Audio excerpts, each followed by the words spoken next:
10 साल की बच्ची अगवा हो गई, ताहाल मुल्जमान गिरफ्तार नहीं हो सके।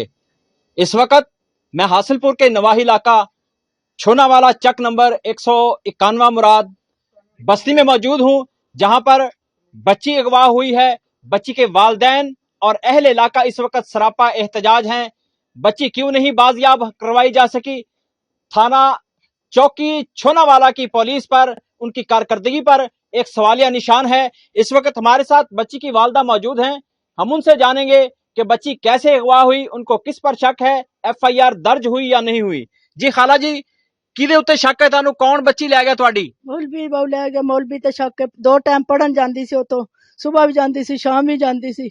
अपनी भैन दे घर 1 पाइया दुध देन गईयां, 2 भैणां। बड्डी भैन मेरे को बह गई बाहर, छोटी जेहड़ी 10 साल दी बच्ची है ओ दुकान च गई है, दुकान खड़काई है। अल्लाह जाने बाबू ओ ना आप खड़काई है, उसे वेले बच्ची चुक के ते परां हो गए ने। ते ओदा वालिद बाहरों आया ते मैनूं कहंदा दुकान दा बल्ब बल रिहा है।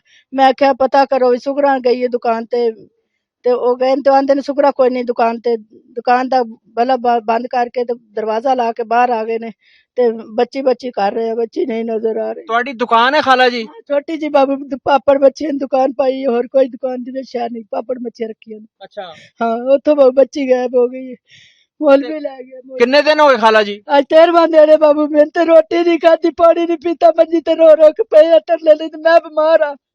अल्लाह वास्ते मेरी बच्ची भी चाहिए है। खुदा वास्ते मेरी बच्ची मैंने लिया दो। मैं 13वां दिन आज मैं बैठी हूँ मंजी ते उत्ते। मैं मेरी गिड्डियां गोड्डियां तो बीमार है। वेखो मेरे बाजू, मैं बड़ी बीमार हाँ। अल्लाह वास्ते मेरी बच्ची मैनू लिया दो। हाँ, पुलिस कोल गए सी तुसी? पुलिस कोल बाबू गए हो नहीं, साडी गरीबां दी सुनदे नहीं सुनदे। ਉਹਨਾਂ ਦੀ ਵਾਲਦਾ ਸੀ, ਉਹ ਜਿਹੜਾ ਮੌਲਵੀ ਲੈ ਕੇ ਗਿਆ ਮੇਰੀ ਬੱਚੀ ਨੂੰ, ਉਹ ਮੌਲਵੀ ਦਾ ਟੱਬਰ ਵੀ ਸੀ ਇੱਥੇ, ਉਹਦੀ ਅੰਮੀ ਵੀ ਸੀ। ਅਸੀਂ ਉਹਨਾਂ ਨੂੰ ਰੱਖਿਆ ਵੀ ਸਾਡੀ ਬੱਚੀ ਦੇ ਜਾਓ ਤੇ ਲੈ ਜਾਓ।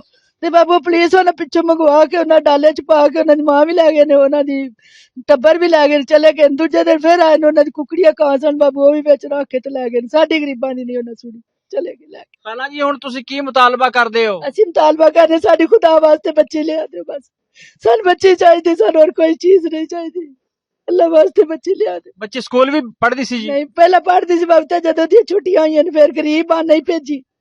ਅਸੀਂ ਆਖਿਆ ਨਹੀਂ ਪੜ੍ਹਾ ਸਕਦੇ, ਅਸੀਂ ਗਰੀਬ ਆ। ਖੁਦਾ ਵਾਸਤੇ